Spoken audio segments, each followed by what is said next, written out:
اگلی باب کی طرف آتے ہیں، باب فضل الغسل یوم الجمعۃ وهل علی الصبی شہود یوم الجمعۃ او علی النساء،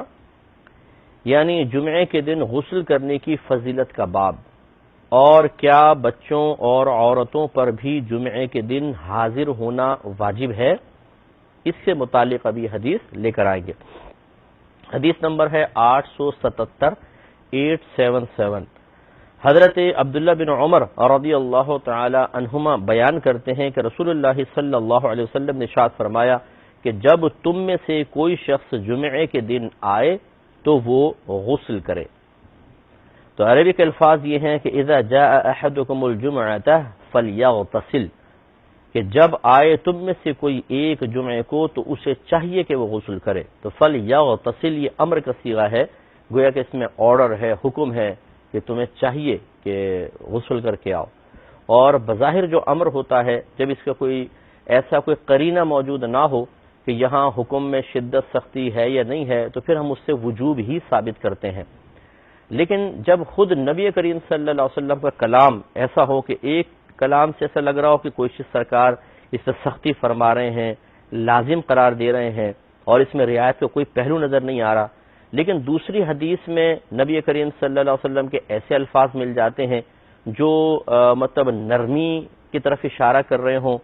کسی چیز کے لزوم یا وجوب کے نہ ہونے کے نشاندہی کر رہے ہوں، تو اب یہ نہیں ہوتا کہ آپ اس کو چھوڑ دیں، اس سے حکم نکالیں، یا اس حدیث کو بالکل چھوڑ دیں، اس حدیث سے نکالیں، بلکہ حکم شرع یہ ہوتا ہے، اور علماء نے متفقن علیہ یہ مسئلہ اس پہ اتفاق کیا ہے کہ ان دونوں کو ہم ملائیں گے اور اس طریقے سے ان پہ عمل کریں گے کہ نہ اس کو چھوڑنا لازم آئے نہ اس کو چھوڑنا لازم آئے۔ لہذا علماء احناف یہ کہتے ہیں کہ جمعے کے دن غسل کرنا بہت ہی افضل ہے، اور بعض نے اس کو سنت موقدہ تک فرمایا ہے، اور اگر بالفرض کوئی جو غسل نہ کر سکے تو پھر وہ وضو بھی کر سکتا ہے۔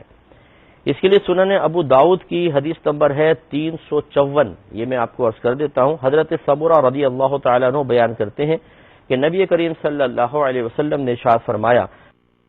کہ جس نے جمعے کے دن وضو کیا تو بہت اچھا کیا، اور جس نے غسل کیا تو وہ افضل ہے۔ تو دیکھیں اس میں دونوں چیزوں کی اجازت دے دی سرکار نے،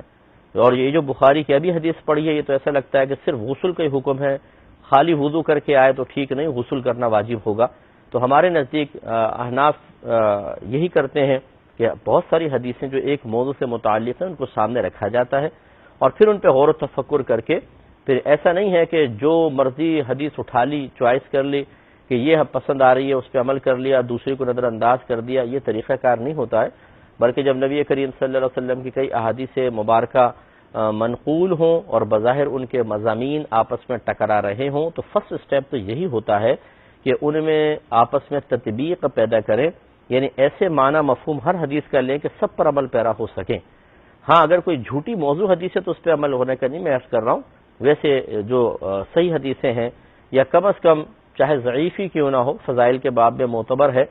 لیکن ہو صحیح حدیث، جھوٹی نہ ہو۔ ہاں اگر ایسا ہو کہ کہیں پہ کوئی شرعی حکم کا اطلاق سختی کے ساتھ فرمایا جا رہا ہو اور وہ حدیث بہت قوی ہو اور اس کے مقابلے میں انتہائی ضعیف حدیث ہے اور مسئلہ بھی حرام حلال کا ہے، تو پھر ضعیف حدیث حرام حلال کے باب میں معتبر نہیں، اس کو چھوڑ دیں گے، اور پھر یہ جو صحیح حدیث ہے، صحیح لذاتی ہی ہو یا صحیح لغیری ہو، حسن لذاتی ہو یا حسن لغیری ہو، یہ مخصوص ٹرمز ہیں بہرحال، تو یہ بس اس سے پھر ہم حرام حلال کا مسئلہ نکالیں گے، اس کے مقابل میں ضعیف حدیث کو چھوڑیں گے۔ تو یہاں پہ چونکہ نبی کریم صلی اللہ علیہ وسلم نے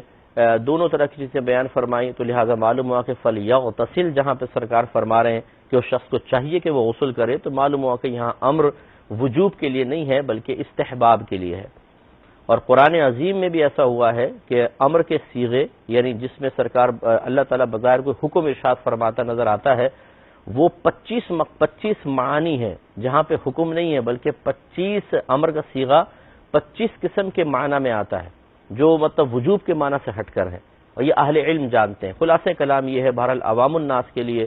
کہ جمعے کے دن غسل کرنا واجب نہیں ہے، ہاں بہت بہتر ہے کہ غسل کر کے آئیں، اور غسل کرنے کا موقع نہ ملے تو وضو بھی کفایت کرے گا۔ اللہ تبارک و تعالی سے دعا ہے کہ جو کچھ سنا اس پر عمل پیرا ہونے کی توفیق عطا فرمائے، آمین۔ وآخر دعوانا ان الحمد للہ رب العالمین۔